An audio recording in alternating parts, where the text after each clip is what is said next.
کرو، حق قرآن کا ادا کرو۔ اعوذ باللہ من الشیطان الرجیم، بسم اللہ الرحمن الرحیم، الحمد للہ رب العالمین، والصلاة والسلام على سید الانبیاء والمرسلین، حبیب الہ العالمین ابی القاسم محمد وعلى آلہ الطیبین الطاہرین، سیما بقیت اللہ فی الارضین۔ قال اللہ تعالی فی کتابہ الکریم، بسم اللہ الرحمن الرحیم، ام حسبت ان اصحاب الکہف والرقیم كانوا من آیاتنا عجبا۔ درود بھیجئے محمد وعلى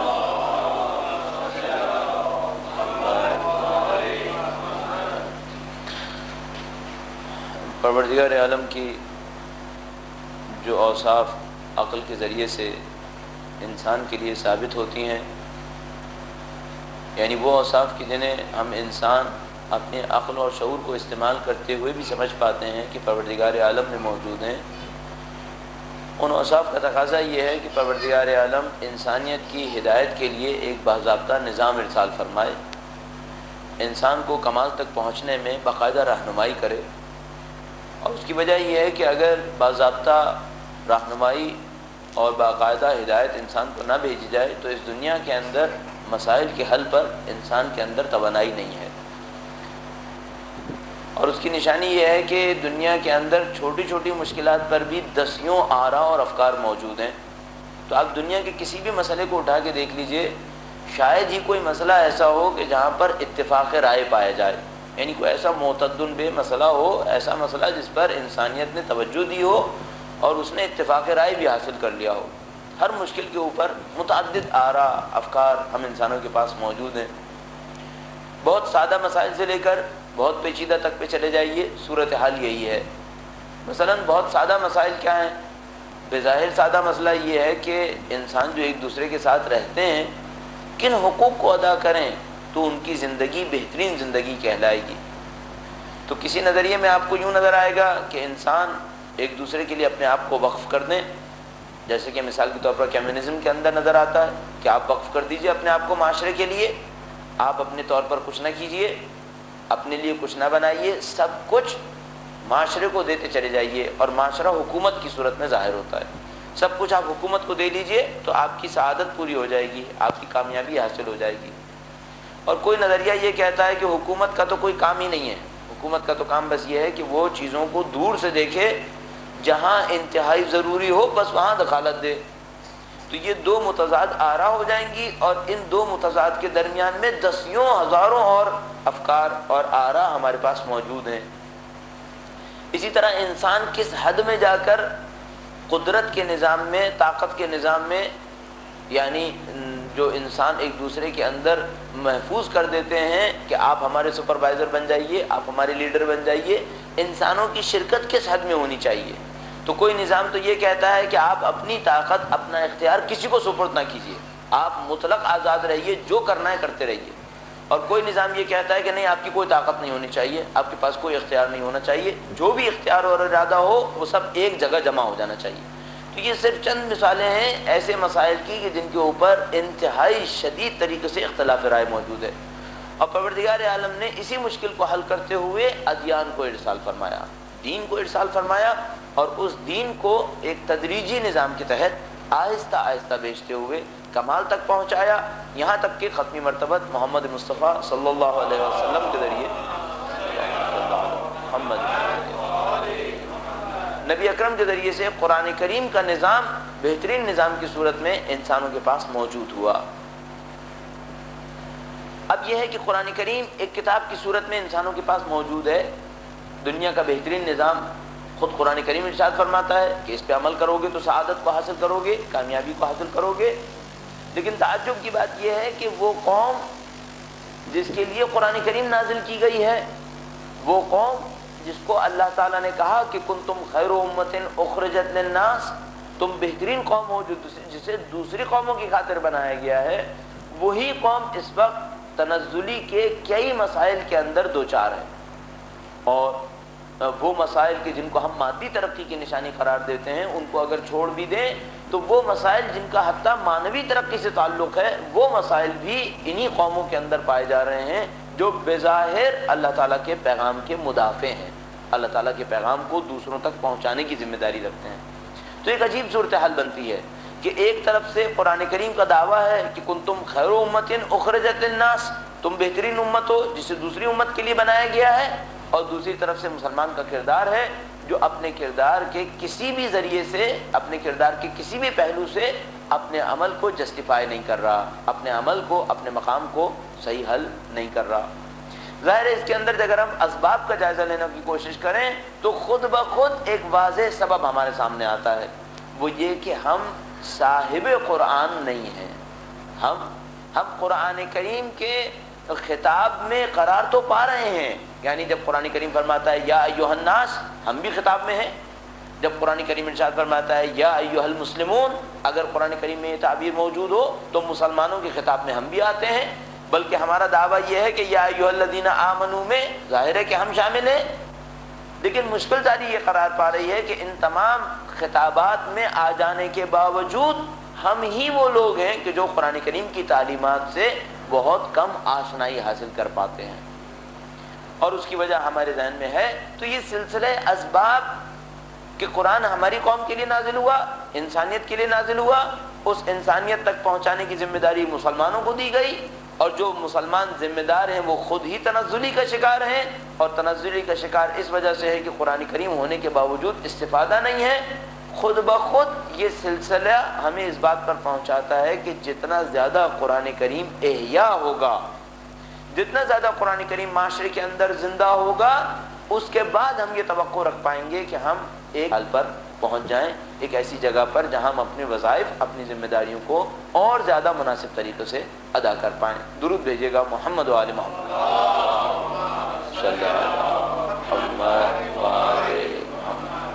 اب یہاں ایک اگلا مرحلہ شروع ہوتا ہے، وہ یہ کہ قرآن فہمی کے لیے، قرآن سمجھنے کے لیے، قرآن کریم سے آشنائی حاصل کرنے کے لیے مناسب طریقہ کار کیا اختیار کیا جائے۔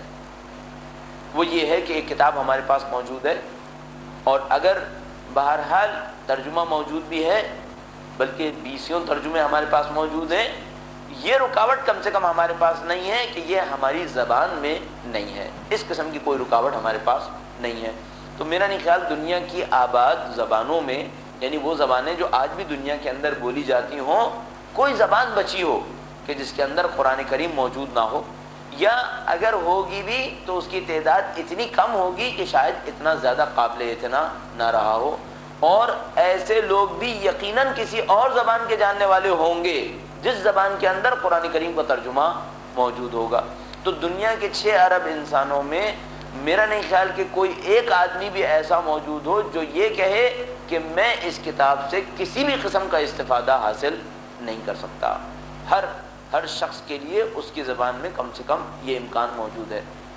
تو اب مشکل کیا ہے ہمارے ساتھ؟ 2 قسم کی مشکلات ہمارے پاس موجود ہیں قرآن فہمی میں، یعنی مشکلات تو کئی ہو سکتی ہیں لیکن 2 بنیادی مشکلات ہمارے پاس موجود ہیں۔ ایک معاملہ تو یہ ہے کہ قرآن کو سمجھنے کے لیے پہلے مشکل ہو تو ہم اس کا حل قرآن کریم میں تلاش کریں، اور ہمیں یوں نظر آتا ہے کہ جو ہماری مشکلات ہیں ان کا حل قرآن کریم میں ہمیں کم سے کم یوں احساس ہو چلا ہے کہ شاید قرآن کریم میں ہم براہ راست نہیں ڈھونڈ پائیں گے۔ مثال کے طور پر ہماری مشکلات کیا ہیں؟ بہت سادہ سی بات سوچیے گا کہ مثلا ایک آدمی جو کسی نسبتاً ترقی یافتہ، کم سے کم مادی طور پر کسی ترقی یافتہ ملک سے ہمارے ملک میں آتا ہے، تو وہ یہ دیکھتا ہے کہ بھائی ان کے ملک کی ایک انتہائی اہم مشکل رشوت ہے، کہ کرپشن میں یہ ملک کافی آگے ہے، اور ایک زمانہ تو تھا کہ سیکنڈ تھا، اور اب یہ ہے کہ کافی بہتر ہوا ہے بہرحال اس کے مقابلے میں۔ تو ایک مشکل وہ یہ دیکھتا ہے کہ بھائی کرپشن ہے اس ملک کے اندر، رشوت کا بازار گرم ہوا ہے، تو اگر وہ رشوت کی مشکل کو قرآن کریم سے نکالنے کی کوشش کرے تو وہ اپنے طور پر یہ سمجھ رہا ہوتا ہے کہ رشوت کا لفظ چونکہ قرآن میں نہیں ہے لہذا اس مشکل کا کوئی حل قرآن کریم میں نہیں ہوگا۔ تو کچھ ایسا ہو گیا کہ ہمارے ذہنوں میں بھی یہی تصور بیٹھ گیا کہ شاید ہماری مشکل قرآن کریم کے ذریعے سے حل نہیں ہو رہی۔ اب آپ یعنی زبانی کسی سے پوچھیں تو وہ یہ اقرار نہیں کرے گا، یعنی آپ زبانی اس سے کہیں کہ تمہاری کوئی ایسی مشکل ہے جو قرآن کریم میں حل نہ ہو، تو وہ فوراً یہ کہے گا کہ لا رد بن ولا یابس الا فی کتاب مبین، نہ کوئی خشک ایسا ہے نہ کوئی تر ایسا ہے مگر یہ کہ سب کچھ قرآن میں ہے۔ تو ہم دوسرا سوال اس سے کرتے ہیں کہ بھئی اگر آپ کے ذہن میں یہ تصور نہیں ہے تو پھر دوسری مشکل ہے، وہ یہ کہ آپ نے اب تک قرآن کریم کھول کر اس کا مطالعہ ہی نہیں کیا ہے۔ یا تو یہ کہ ذہن میں یہ ہے کہ جو ہماری مشکل ہے وہ قرآن کریم سے حل نہیں ہو رہی ہے، یا آپ کو پتا ہے کہ قرآن کریم سے حل ہوگی لیکن قرآن کریم کا اس انداز میں مطالعہ نہیں کیا گیا۔ اچھا، قرآن کریم کا مطالعہ نہ کرنے کے نتیجے میں بہت سارے ابہام باقی رہ گئے، بہت سارے تصورات جو کچھ سمجھ میں نہیں آئے وہ قرآن کریم کے سلسلے میں باقی رہ گئے کہ قرآن کریم سے استفادہ کیا کیا جائے۔ اس ابہام میں ایک مشکل نے اور اضافہ کر دیا، وہ یہ کہ اگر کبھی قرآن کریم کھول کر پڑھا بھی تو یہی سمجھ میں نہیں آتا کہ یہ آیہ کریمہ بتا کیا رہی ہے۔ کیوں؟ بظاہر بہت سادہ سی بات لگ رہی ہے اور قرآن کریم کا حصہ بھی ہے، یعنی جب پڑھتے ہیں تو یوں لگتا ہے بہت سادہ سی بات ہے، اور قرآن کریم کا حصہ ہونے کے ناطے نبی اکرم کی روایت موجود ہے کہ فرمایا قرآن کریم کا ایک بطن ہے اور اس بطن کا ایک اور بطن ہے کہ اس کے اندر 70 پہلو چھپے ہوئے ہیں۔ تو اب کبھی بعض اوقات ایسا ہوتا ہے کہ انسان ایک آیہ کریمہ کو پڑھ رہا ہوتا ہے اور پڑھتے پڑھتے یہ سوچتا ہے کہ اس کے 70 بطن کیا ہوں گے۔ ذالک الکتاب لا ریب فیہ، یہ کتاب ہے جس میں کوئی شبہ نہیں ہے، اب 70 بطن نکالیے، اس میں 70 پہلو کیا ہوں گے؟ آدمی کہتے ہیں سادہ سی بات ہے کہ یہ وہ کتاب ہے جس میں کوئی شبہ نہیں ہے، اب اس میں 70 پہلو کیا نکلیں گے؟ کہ نبی اکرم کا فرمان بھی ہے بہرحال، اور روایات میں کم سے کم اگر 70 پہلو کی طرف انتہائی تفصیل سے اشارہ نہ ہوا ہو تو کم سے کم اتنا ضرور لکھا ہوا ہوتا ہے کہ مثلا یہ عام لوگوں کے سمجھنے کے لیے ہے، یہ خواص کے سمجھنے کے لیے ہے، یہ انتہائی اولیاء کے لیے سمجھنے کے لیے ہے، اور یہ انبیاء علیہ السلام کے سمجھنے کے لیے ہے۔ تو ہر ایک کے لیے ایک تعبیر دی جاتی ہے کہ خواص کے لیے مثلا عوام کے لیے عبارت ہے، خواص کے لیے اشارے ہیں، اور عرفاء کے لیے لطائف ہیں، اور انبیاء کے لیے جو ہے وہ الہام کی کیفیت آتی ہے قرآن کریم میں۔ تو ہم نے اس کا حل یہ سمجھ میں آتا ہے، ہمیں جو اس کا حل سمجھ میں آتا ہے وہ یہ ہے کہ قرآن فہمی کو، قرآن سمجھنے کو باقاعدگی کے ساتھ جب تک معاشرے کے اندر رائج نہ کیا جائے یہ مشکل کبھی ٹوٹنے والی نہیں ہے۔ یعنی ایک حل تو یہ ہے کہ ہم لوگوں سے یہ کہتے ہیں کہ بھائی قرآن کریم کی تفسیر موجود ہے، تفسیر سے رجوع کیا جائے، تو نہ آدمی مشکل کی خاطر قرآن کریم کو دیکھتا ہے اور نہ اس دیکھنے کے بہانے قرآن کریم کی تفسیر سے آشنائی حاصل کرتا ہے۔ تو ہمارے لیے ایک ضرورت یہ قرار پائی کہ ہم قرآن کریم کو باقاعدہ موضوع گفتگو بنائیں، اور موضوع گفتگو پوری کتاب کو نہ بنائیں کہ مثلا اس میں ہم یہ کہیں یہ کتاب انتہائی اعلیٰ علوم کے اوپر مشتمل ہے، جیسے کہ مثال کے طور پر نہج البلاغہ کے بارے میں آپ تصور فرمائیے، نہج البلاغہ کے بارے میں ہم نے ایک جملہ رٹا ہوا ہے، اور وہ کیا ہے کہ یہ دون کلام الخالق فوق کلام المخلوق، کہ یہ خالق کے کلام سے کم ہے اور مخلوق کے کلام سے زیادہ ہے۔ اچھا، یہ رٹ تو لیا کہ ہاں بھائی ایسا ہے، لیکن اگر کوئی یہ پوچھتا ہے کہ چلو 5 چیزیں سناؤ، 3 چیزیں سناؤ، 2 چیزیں سناؤ نہج البلاغہ کی جس سے مجھے یہ اندازہ ہو کہ یہ خالق کے کلام سے کم ہے، مخلوق کے کلام سے بڑھ کر ہے، تو اب مشکل یہ ہوتی ہے کہ ہم اس سے کہتے ہیں کہ بھائی نہج البلاغہ میرے پاس رکھی ہوئی ہے، وہ میں آپ کو دے دوں گا، آپ پڑھ لیجیے گا۔ اور کون سا آدمی یہ کہہ رہا ہوتا ہے کہ آپ پڑھ لیجیے گا؟ وہ جس نے خود کبھی زندگی میں نہج البلاغہ کو کھول کر نہیں دیکھا۔ یعنی اب ایسا ہو گیا ہے کہ نہج البلاغہ ایک انتہائی اچھی کتاب ہے، اور انتہائی معذرت کے ساتھ ان کے لیے ہے جو مولا کائنات کو امام نہیں مانتے۔ کیوں؟ جب وہ ہمارے سامنے پوچھیں کہ حضرت علی کی شناخت کیا ہے، تو ہم اس سے کہیں نہج البلاغہ شناخت، اور اس میں یہ مطالب ہیں، اس میں وہ مطالب ہیں، اور اسے آپ سے کہہ دیں گے میں آپ کو ایک ہدیہ کر دوں گا، تو آپ نے 150-200 روپے کا نہج البلاغہ ہدیتاً خریدا کہیں سے، اور وہ اس کو ہدیہ کر کے یہ سمجھ لیا کہ میری تمام ذمہ داریاں ختم ہو گئیں. یعنی خدا نہ کرے ایسا ہو گیا کہ میں اور آپ ناقل تو ہیں، جس کو ہم اردو میں کہتے ہیں قلی، کہ قلی تو ہیں، لیکن سامان کھولنے کی اجازت ہمیں نہیں ہے. کہ ہمارا کام یہ ہے کہ اگر کوئی پوچھے تو اسے نہج البلاغہ پکڑا دیں، لیکن لینے سے لے کر وہاں پہنچانے تک کھولنے کی اجازت ہمیں نہیں. ایسا نہیں، آپ قلی نہیں ہیں، آپ اس اسرار کو سمجھنے کے بھی ذمہ دار ہیں. تو اب ایسا نہ ہو کہ ہم قرآن کریم کے ساتھ بھی یہی کر رہے ہوں، کہ مثلا کفار کہتے ہیں تمہارے نبی کا معجزہ کیا ہے، ہم نے کہا قرآن کریم اللہ کا معجزہ ہے، اور اس کے بعد قرآن کریم کی توصیف میں زمین و آسمان کی ہم نے باتیں کر ڈالی، اور اس کے بعد کہیں اپنے آپ سے ہی پوچھ ڈالیں کہ ہم قرآن کریم سے کیا پہچانتے ہیں. تو ہمارا ذہن کہتا ہے کہ ذالک الکتاب لا ریب فیہ، بڑی سادہ سی بات ہے، سمجھ میں نہیں آتا یہ معجزہ کیسے. تو یہ بیریئر، یہ جو رکاوٹ ہے، اس کا ٹوٹنا ہمارے خیال میں سب سے پہلے ضروری ہے. تو طریقہ ہم نے یہ دیکھا کہ خود قرآن کریم کو باقاعدہ موضوع مطالعہ قرار دیا جائے. اچھا، اس سلسلے میں ایک اچھی پیش رفت ہوئی، وہ ماہ رمضان کے اندر ہوئی. آپ میں سے بعض افراد نے مشاہدہ فرمایا کہ ایک جگہ کے اوپر محفل مرتضیٰ میں 15 دن سورہ لقمان کو ہم نے مورد بحث قرار دیا، ان لوگوں نے موقع فراہم کیا. تو ہمیں وہ تجربہ انتہائی مفید لگا قرآن کریم کو سمجھنے کے لیے. ہم نے دیکھا کہ یہ تجربہ انتہائی مفید ہے قرآن کریم کو سمجھنے میں. تو ہم نے یہ چاہا کہ اس عشرے میں بھی اسی طریقہ کار کو اختیار کیا جائے، اور اس طریقہ کار کو اختیار کرتے ہوئے ہم نے سورہ فرقان کا انتخاب کیا ہے کہ انشاءاللہ سورہ فرقان کے مختلف موضوعات کو اور مختلف اس کے مطالب کو اس عشرے کے دوران جو ہے وہ مورد گفتگو قرار دیا جائے. درود بھیجیے گا محمد و آل محمد.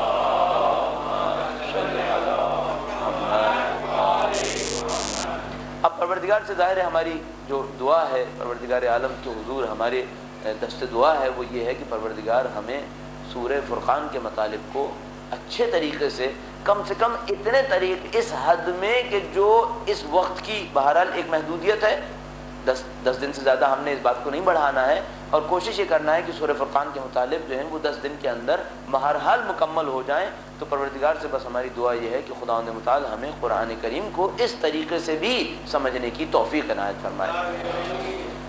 سورہ فرقان موضوع کے اعتبار سے مکی سورہ ہے، گرچہ 3 آیات کے اندر یہ مورد گفتگو ہے کہ آیا مکی سورہ ہے یا مدنی ہے، لیکن بہرحال 77 آیات کے اوپر مشتمل یہ سورہ، اگر 3 آیتیں مدنی ہوں بھی تو باقی تمام آیات کے اندر اتفاق رائے ہے کہ یہ آیات جو ہیں یہ مکی آیات ہیں. اچھا، مکی اور مدنی آیات کی شناخت کے لیے بھی عرض کیا جاتا ہے، اور وہ یہ ہے کہ مکی آیات معمولاً بنیادی عقائد کو بیان کرتی ہیں. مکی آیات معمولاً بنیادی عقائد کو بیان کرتی ہیں، مثلا نبوت کا تذکرہ ہوگا، قیامت کا تذکرہ ہوگا، اور پروردگار عالم کے بارے میں جو شبہات ہیں ان کا تذکرہ ہوگا مکی آیات کے اندر. اور وہ جو مدنی آیات ہوتی ہیں ان کے اندر احکام کی تفصیلات ہوتی ہیں. مثلا فرض کر لیجئے صلاۃ الخوف کا تذکرہ ہے، تو یہ بے احتمال قوی مدنی آیت ہونی چاہیے کہ جس میں نماز خوف کیسے پڑھی جاتی ہے اس کو بیان کیا گیا. یا کہیں پر تذکرہ ہے کہ زکوٰۃ کی تقسیم کیسے ہوگی، تو ہمارا یہی اندازہ ہوتا ہے کہ یہ مدنی آیت ہوگی، کیونکہ فقہ کی تفصیلات معمولاً جو ہیں وہ مدینہ کی زندگی کے اندر نازل ہوئیں، اور جو مکہ کی زندگی تھی اس میں بنیادی عقائد سے معمولاً قرآن کریم نے بیان فرمایا ہے. تو یہ جو سورہ فرقان ہے یہ 25ویں سورہ قرآن کریم کی، اور میں نے عرض کیا کہ تعداد آیات کے اعتبار سے 77ویں آیت جو ہے یہ 77 آیات اس کے اندر قرار پاتی ہیں. تو اگر ہم روزانہ کا اگر حساب کریں تو اگر روزانہ 7-8 آیات ہم قرآن کریم کی اس مبارک سورہ کو مورد بحث قرار دے پائیں تو انشاءاللہ 10 ایام کے اندر جو ہیں وہ ہم اس کو مکمل کر پائیں گے. آج سے اس کا آغاز کرتے ہیں. درود بھیجیے گا محمد و آل محمد.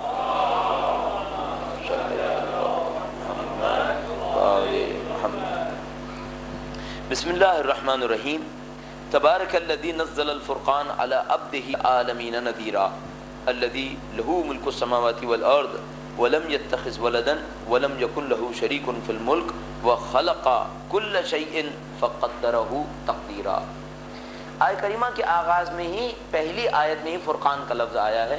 ایک روایت ہمارے پاس موجود ہے جس سے یوں لگتا ہے کہ فرقان کا نام، سورہ فرقان کا نام فرقان نبی اکرم کے زمانے میں کم سے کم ابتدائی دور میں طے نہیں ہوا تھا، یہ مدینہ کی زندگی میں کہیں جا کر طے ہوا۔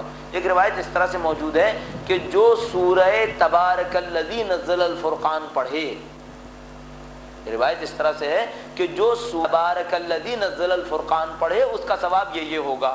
تو اگر نام طے شدہ ہوتا تو یہ جملہ کہنے کی کیا ضرورت تھی؟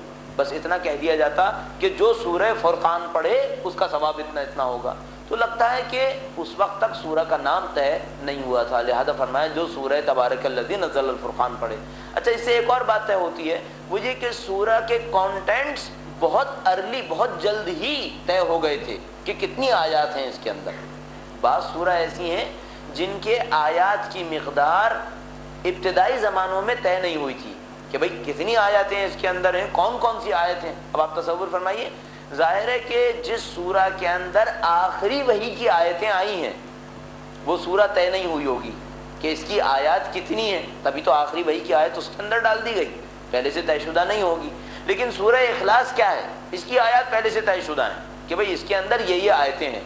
آیا سورہ فرقان کی آیتیں طے شدہ تھیں یا بعد میں طے ہوئی ہیں؟ تو یوں لگتا ہے کہ پہلے سے طے شدہ تھی، نبی اکرم کے ابتدائی دور میں ہی طے ہو گیا تھا کہ سورہ فرقان کے اندر یہ آیتیں موجود ہیں۔ کیا دلیل ہے؟ یہی روایت دلیل ہے کہ فرمایا جو سورہ تبارک الذی نزل الفرقان پڑھے، اچھا یہ نہیں لکھا کتنی آیتیں پڑھے، اس کا مطلب ہے انڈرسٹوڈ ہے کہ اس سورہ کے اندر یہ آیتیں شامل کی گئی ہیں۔ اس کا مطلب ہے یہ وہ سورہ ہے جو بہت ابتدائی زمانوں میں پوری نازل ہو گئی تھی، یہ وہ سورہ ہے جو ابتدائی زمانے میں پوری نازل ہو گئی تھی۔ بس وہ آخری 3 آیتوں کا مدنی ہونا وہ ذرا مشکل لگے گا کہ اگر پہلے سے طے شدہ ہو تو پھر ان 3 کا مدنی ہونا مشکل ہے۔ بہرحال یہ ان سورہ میں سے ہے کہ جو نئی زمانوں کے اندر نازل ہوئی تھیں اور اس کی آیات مشخص تھیں، تبھی تو یہ کہا گیا کہ جو تبارک الذی نزل الفرقان پڑھے اس کا ثواب اتنا ہوگا۔ تو یہ فرقان کیوں نام رکھا گیا؟ جیسا کہ اس لفظ سے ظاہر ہے فرقان کا مطلب ہوتا ہے فرق دینے والا، فرق بتانے والا، کہ اگر 2 چیزیں ایک جیسی ہیں یا ایک جیسی نہیں ہیں، کسی لگ رہی ہیں اور کسی ذریعے سے ہمیں پتہ چلے کہ ان کا اور ان کا فرق کیا ہے، اس چیز کو جو ہمیں یہ بتائے کہ اس کا اور اس کا فرق کیا ہے، اس کو ہم کہتے ہیں فرقان، فرق ڈالنے والا۔ تو بتایا گیا فرقان ہے۔ یہ فرقان کیوں ہے؟ کیونکہ یہ فرق دے دیتا ہے، کس کس کے درمیان فرق ڈال دیتا ہے؟ حق اور باطل کے درمیان، کہ جب قرآن کریم آتا ہے تو واضح پتہ چل جاتا ہے کہ حق کہاں پر ہے اور باطل کس سمت میں ہے۔ تو قرآن کریم میں فرقان کا لفظ خود قرآن کریم کے لیے استعمال ہوا ہے، قرآن کریم میں فرقان کا لفظ خود قرآن کریم کے لیے استعمال ہوا ہے، جیسے کہ اس آیت کریمہ کے اندر پہلی ہی آیت کے اندر فرقان کا لفظ قرآن کریم کے لیے استعمال ہوا۔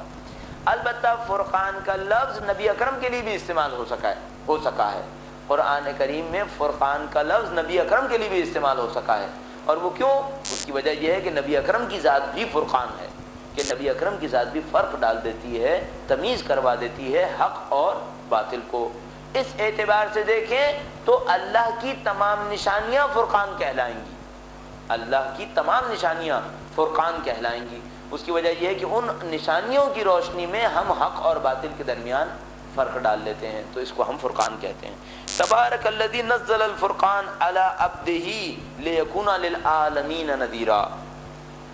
ترجمہ سنیے گا، لا زوال اور بابرکت ہے وہ ذات جس نے قرآن، یعنی وہ فرقان تھا لفظ، اصلی لفظ، ترجمے نے قرآن لکھ دیا۔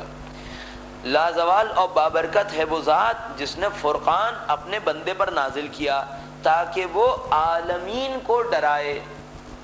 اگر ایک ایک آیت کے ایک ایک لفظ پر چلے تو میرا نہیں خیال کہ ہم 1/4 سے بھی زیادہ پورا کر پائیں گے، تو یہ تو ہم نہیں کر پائیں گے کہ ایک ایک لفظ پر رکیں، لیکن ہماری کوشش یہ ہوگی کہ ایک آیت بہرحال سمجھ میں آ جائے، اتنا ہو جائے کہ بنیادی تعلیمات جو ہیں وہ ہمیں اس آیت کریمہ میں سمجھ میں آئے۔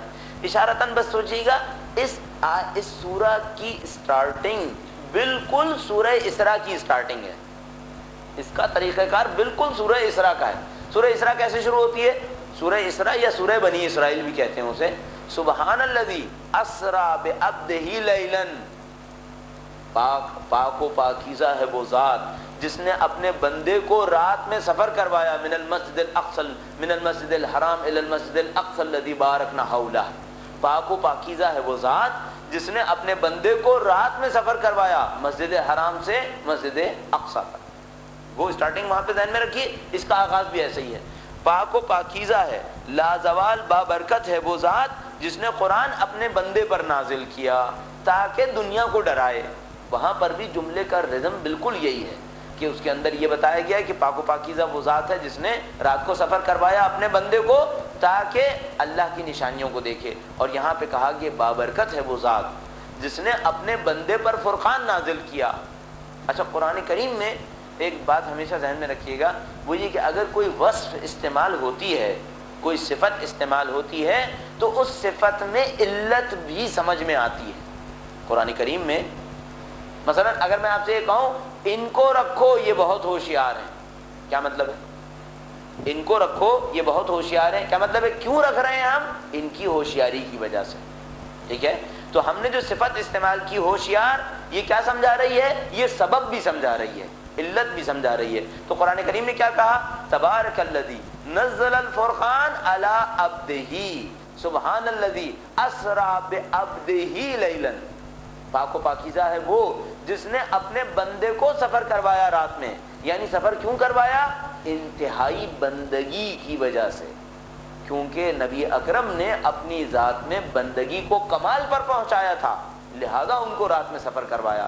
تو یہاں پر فرمایا ہم نے قرآن کریم کو نازل کیا اپنے بندے پر. اس کا مطلب کیا ہوا کہ یہ جو ہم نے اپنا کامل پیغام نبی کی ذات پر نازل کیا ہے، اس کا راز کیا ہے؟ اس کا راز ان کی انتہائی بندگی کے اندر ہے کہ انتہائی بندگی پر تھے، لہذا ہم نے قرآن کریم ان کی ذات مقدس کے اوپر نازل کر دیا. تو اب آپ تصور فرمائیے، یہ وہی مطلب ہے جو ہم تشہد کے اندر بھی کہا کرتے ہیں کہ اشہد ان محمدن عبدہ و رسولہ، کہ نبی اکرم اللہ کے بندے ہیں اور رسول ہیں. تو سوال یہ ہے کہ بھائی بندگی کو رسالت سے بھی پہلے، تو اس کی وجہ کیا ہے کہ رسالت بھی بندگی کا نتیجہ ہے، کہ اگر بندگی نہ ہوتی تو پھر رسالت بھی نہیں تھی. اسی بندگی کی وجہ سے معراج ملی اور اسی بندگی کی وجہ سے قرآن کریم بھی نازل ہوا. درود بھیجے گا محمد و آل محمد. اب فرمایا کہ بابرکت ہے وہ ذات. بابرکت ہونے کا مطلب کیا ہے؟ جس کا فائدہ کبھی ختم نہیں ہوتا. برکت کا مطلب کیا ہوا؟ جس کا فائدہ کبھی ختم نہیں ہوتا. یہ خدا کی لازوال مفید ذات ہے کہ جس نے اپنے بندے پر بندگی کی وجہ سے قرآن کریم نازل کیا، فرقان نازل کیا. اچھا، کیوں نازل کیا؟ لیکون للعالمین نذیرا، تاکہ پوری دنیاؤں کو ڈرائے، تمام جہانوں کو ڈرائے. بس ایک اور بات سمجھ میں آئی، پہلے دن سے ہی یعنی ابتدائی دنوں سے ہی طے شدہ بات تھی کہ نبی کی نبوت ایک علاقے کے لیے نہیں ہے، ایک زمانے کے لیے نہیں ہے. پہلے دن سے ہی نبی اکرم اعلان فرما رہے ہیں کہ قرآن کریم اعلان فرماتا ہے لِيَكُونَ لِلْعَالَمِينَ نَذِيرًا، تاکہ تمام دنیا والوں کو، تمام عالمین کو، جتنے بھی عالم موجود ہیں، چاہے وہ مادی ہوں، چاہے وہ معنوی ہوں، چاہے وہ آج ہوں، چاہے وہ کل آئیں گے، تمام عالمین کو ڈرانے والا ہم نے بنا کر بھیجا ہے نبی اکرم کی ذات کو. تو نبی اکرم کی ذات کی آفاقیت اس آیہ کریمہ سے خود بخود سمجھ میں آتی ہے. اب وہ خدا کون ہے؟ اچھا، اب آپ نے دیکھا اگر آپ اس آیہ کریمہ کو اس تفصیل کے ساتھ نہ پڑھتے تو آپ گزر جاتے. کبھی بھی آپ ان کم سے کم دو نقطوں پر بھی غور نہ کرتے کہ یہ جو نزول فرقان ہے اس کی علیت بندگی ہے، اس کا سبب بندگی ہے. اور اب آپ ایک اور بات بھی اس سے درس لیتے چلے جائیے، جتنا میں اور آپ اپنی بندگی بڑھاتے جائیں گے فرقان ہم پر بھی نازل ہوتا چلا جائے گا. یہ کہ فرقان ہمارے اندر نہیں آ رہا، قرآن ہمارے اندر نہیں آ رہا، اس کی وجہ بھی بندگی سے گریز ہے کہ اگر ہماری بندگی بڑھتی چلی جائے تو یہ نزول فرقان ہوتا چلا جائے گا. کیوں؟ سبب تو یہی ہے نا، اللہ نے سبب بتایا ہے کہ ہم نے فرقان کیوں نازل کیا؟ بندگی کی وجہ سے. بس ایک اور بات بھی سوچئے، جتنا بندگی بڑھتی چلی جائے گی معراج بھی بنے گی. بس امیر المومنین کا اس عرش پہ پہنچنا ناممکن نہیں، کیونکہ نفس رسول ہونے کے ناطے اسی مقام بندگی پر یہ بھی فائز ہے. آپ تصور فرمائیے، یہ وہی مقام بندگی ہے کہ جو نبی اکرم کے ساتھ نفس رسول کے عنوان سے امیر المومنین کے لیے بھی ثابت ہے۔ بس اس مقام بندگی کے تحت اگر وہ بھی واقع معراج میں عرش کے اوپر پہنچتے ہیں، کچھ بعید نہیں ہے۔ تو اب آپ اسی بندگی کو بڑھاتے چلے جائیے، یہ فرقان میرے اور آپ کے لیے بھی نازل ہوتا چلا جائے گا۔ برسبیل تذکرہ پہلے دن کے عنوان سے یہ بھی عرض کرتا چلوں، 2-3 راستے ہوں گے اس عشرے کو گزارنے کے، طریقے ہوں گے۔ ایک تو یہ ہوگا کہ آپ سنتے رہیے اور کل آپ دوبارہ تشریف لے آئیے اور پھر دوبارہ سن لیجیے گا، اور پھر آپ گھر تشریف لے جائیے گا، پھر تیسری دفعہ بھی سن لیجیے گا اور سورہ پوری ہو جائے گی۔ آپ کو کچھ فائدہ نہیں ہو، مجھے فائدہ ہوگا۔ لیکن سوال یہ ہے کہ یہ عشرہ میں نے اپنے فائدے کے لیے رکھا ہے، یہی کہ ہمارا ارادہ یہ ہے کہ آپ کو بھی کچھ فائدہ نصیب ہو؟ تو ہمارا ارادہ یہ ہے کہ سب کو فائدہ ہو۔ اب سب کو فائدہ ہونے کے لیے طریقہ کار کیا ہوگا کہ آپ اب یہاں پر سماعت فرمائیے گا، اور دن کے کسی وقت میں یا رات کے کسی پہر میں وقت معین کر لیجئے کہ آپ اس کو مطالعہ فرمائیں، آپ اس کو مطالعہ فرمائیں۔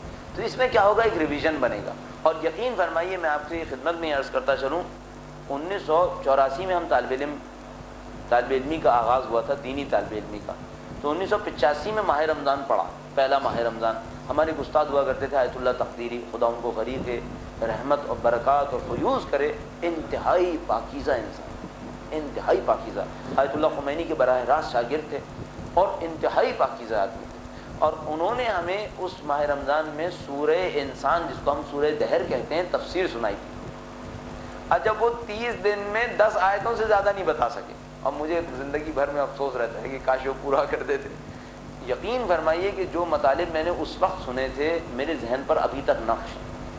اور اس کی وجہ کیا تھی، میں آپ سے یہ نہیں کہہ رہا کہ آپ بھی یہ کریں، میں ایک ایک چیز لکھتا تھا، وہ یہ کہ جو وہ ارشاد فرماتے تھے وہ میں لکھ لیا کرتا تھا، اور اس کے بعد ایک اور اسٹوڈنٹ کے ساتھ بیٹھ کر ان کے درس سے 2-4 گھنٹے پہلے اس کو ہم ریویژن کرتے تھے کہ ہمارے استاد نے جو کل رات ارشاد فرمایا اس میں کیا کیا باتیں انہوں نے ارشاد فرمائی۔ مطالعہ کرنے کے بعد بیٹھتے تھے، ایک دوسرے کے ساتھ دہراتے تھے۔ تو یہ جو 2 دفعہ ہم دہرا لیتے تھے، بلکہ 3 دفعہ سمجھ لیجیے، ایک دفعہ تو لکھنے میں، یہ بھی ہم نے سنا تو دہرانا پڑا نا لکھنے کے لیے، پھر ایک دفعہ مطالعہ کیا رات کو، اور اگلے دن بیٹھ کر مباحثہ بھی کر لیا اس کا۔ تو یہ جو 3 دفعہ ہم نے دہرایا، اس کا فائدہ یہ ہوا کہ آج تک یاد ہے۔ اور اب عرض کر رہا ہوں 20 سال تو تقریباً ہونے کو آ رہے ہیں، 18-20 سال ہو گئے۔ اور میں آپ کو ایک اور بات بھی عرض کرتا چلوں اسی پہلے دن کے عنوان سے، وہ یہ کہ اگر میں نے اور آپ نے یہ سمجھا ہے کہ قرآن کی کوئی بات کبھی فائدہ نہیں دے گی، یہ بہت کم لطفی ہے، یہ قرآن کی ناشناسی ہے۔ یہ میں آپ کو گارنٹی سے عرض کر دوں کہ آپ نے اگر قرآن کریم کی آیات پہ مطالعہ فرمایا تو زندگی کے آج کے دور میں یا کل کے دور میں فائدہ ضرور ملے گا۔ یہ نہیں ہو سکتا کہ آپ نے ایک آیت سیکھ لی اور اللہ کے کلام نے آپ کو کوئی فائدہ نہیں دیا۔ نہیں، یہ ڈاکٹر نہیں ہے کہ آپ گئے اور علاج نہیں ہوا، نہیں، یہ طبیب اور حکیم کے بھی خالق کی کتاب ہے، اس میں حکمت اور طبابت بہت ہے۔ اور یقین فرمائیے، خدا شاہد ہے، میں نے آپ کو بتانے کے لحاظ سے سوچا ہوا نہیں تھا کہ میں یہ آپ کو داستان سناؤں گا۔ سورہ دہر کی ایک آیت کریمہ ہے، اسی سورہ دہر کی، اِنَّا خَلَقْنَا الْإِنسَانَ مِن نُطْفَةٍ أَمْشَاجٍ نَبْتَلِيهِ فَجَعَلْنَاهُ سَمِيعًا بَصِيرًا۔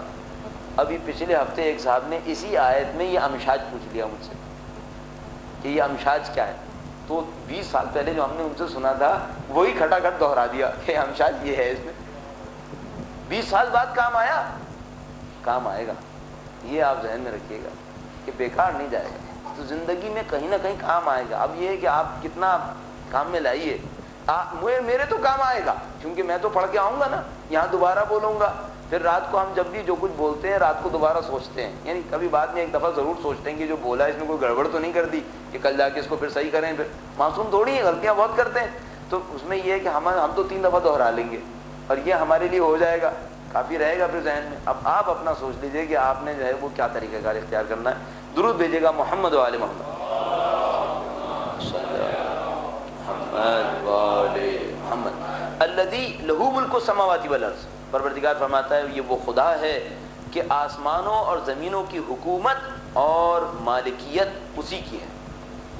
اچھا، بعض اوقات ترجمہ کرنے والے 2 لفظ لکھ دیتے ہیں، ترجمہ کرنے والا بیچارہ بعض اوقات بڑی مشکل میں پھنس جاتا ہے کہ جو لفظ عربی میں آیا ہے اس کا ایکویلنٹ جو ہے وہ اس کو اردو میں نہیں مل رہا، تو وہ کیا کرتا ہے 2 لفظ لکھ دیتا ہے۔ قرآن میں تو ایک ہی لفظ ہے، لہو ملک السماوات والارض۔ اب ملک کا مطلب یا حکومت ہے اب انہوں نے دو لفظ کیا لکھے؟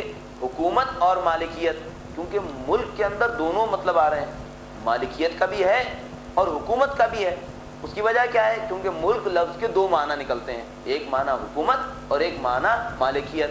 تو اب ترجمہ کرنے والا مشکل میں پھنس جاتا ہے کہ اس کو لوں یا اس کو لوں، کوئی ترجیح نہیں ہے کہ اس کو چھوڑ دوں اس کو چھوڑ دوں، تو کیا کرتا ہے؟ دونوں لکھ دیتا ہے اپنی مشکل کو آسان کرنے کے لیے کہ میں کیسے طے کروں کہ بھائی اس کا مطلب وہ ہے یا یہ ہے، تو وہ دونوں لکھ دیتا ہے۔ تو ہر ترجمہ در حقیقت تھوڑی سی تفسیر ہوتی ہے، ہمیشہ ذہن میں رکھیے گا کہ ترجمہ عیناً قرآن کریم نہیں ہوتا، ہر ترجمے میں تھوڑی سی تفسیر مترجم کی چل رہی ہوتی ہے۔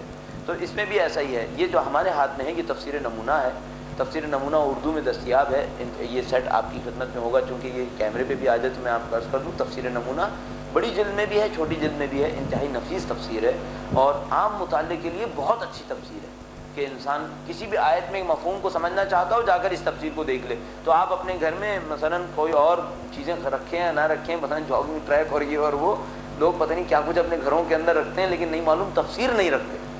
یہ مجھے آج تک سمجھ میں نہیں آیا کہ پتہ نہیں کئی ہزار کا آپ نے جاگنگ ٹریک خرید کے رکھ لیا ہوگا جس پر کبھی آپ نے پاؤں رکھنے کی زحمت ہی گوارا نہیں کی ہوگی، جب لے کے رکھ لیا تو رکھ لیا اور معاملہ ختم ہو گیا۔ تو نہیں معلوم کیوں قرآن استفادے کی غرض سے کیوں نہیں رکھتے کہ بھائی کم سے کم اللہ کی کتاب آپ کے پاس ہو۔ وہ تو آپ اپنی بدن کی اتنی خیال کرتے ہیں، پتہ نہیں کون کون سی میڈیسنز لا کے رکھ لیتے ہیں، اور اپنی روح کے لیے کم سے کم اتنا بھی خیال نہیں کرتے کہ اگر ایک مشکل میں پھنس گئے تو کیسے حل کریں گے۔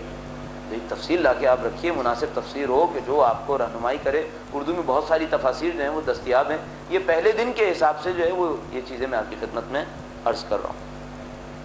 تو وہ خدا ہے کہ آسمانوں اور زمین کی حکومت اور مالکیت اسی کی ہے۔ اچھا، اب خدا کے بارے میں مسکنسیپشنز عربوں کے دماغ میں بہت زیادہ تھے، تو قرآن کریم نے جامع ترین بیان سورہ اخلاص میں دیا۔ جامع ترین بیان سورہ اخلاص کے اندر ہے، سورہ توحید کے اندر، کہ اس توحید کی تفسیر انتہائی مشکل ہے، اور قرآن کریم کی خوبی ہے کہ وَلَقَدْ يَسَّرْنَا الْقُرْآنَ لِلذِّكْرِ، کہ ہم نے قرآن کو آسان کر دیا ہے۔ تو وہ سورہ جس کی تفسیر انتہائی مشکل ہے، عام آدمی پڑھتا ہے تو کہتا ہے سب سے آسان یہی ہے، تو وہ کہتا ہے یہ سب سے آسان ہے، اور یقین فرمائیے کہ سب سے مشکل وہی ہے۔ یعنی میں بڑے بڑے اسکالرز کی زبان سے سن چکا ہوں کہ مثلا ہم نے ان سے کہا کہ بھائی وہ سورہ نور میں وہ آیت کریمہ ہے، اللہ نور السماوات والارض مثل نورہ فلاں فلاں، بڑی لمبی ایک آیت کریمہ کہ بھائی یہ بہت مشکل ہے۔ تو پوچھا سورہ اخلاص پڑھتے ہو؟ سمجھ میں آتا ہے؟ سمجھ میں آتا ہے۔ کہا عجیب ہے، وہ سمجھ میں آتا ہے، یہ کیوں نہیں سمجھ میں آتا؟ کہ یہ اتنی مشکل ہے تو سمجھ میں نہیں آنی چاہیے تھی۔ پھر حقیقت یہ ہے کہ یہ قرآن کی خوبی ہے کہ وہ ایک عام آدمی کے لیے بھی پیغام دیتا ہے اور ایک فلسفی اور مفکر کے لیے بھی پیغام دیتا ہے۔ الذی لہ ملک السماوات والارض، وہ اللہ ہے جس کے لیے زمین و آسمان کی ملکیت ہے۔ ولم یتخذ ولدا، اس نے کسی کو بیٹا نہیں بنایا۔ یہ کس کی غلط فہمی کو دور کرنے کے لیے ہے؟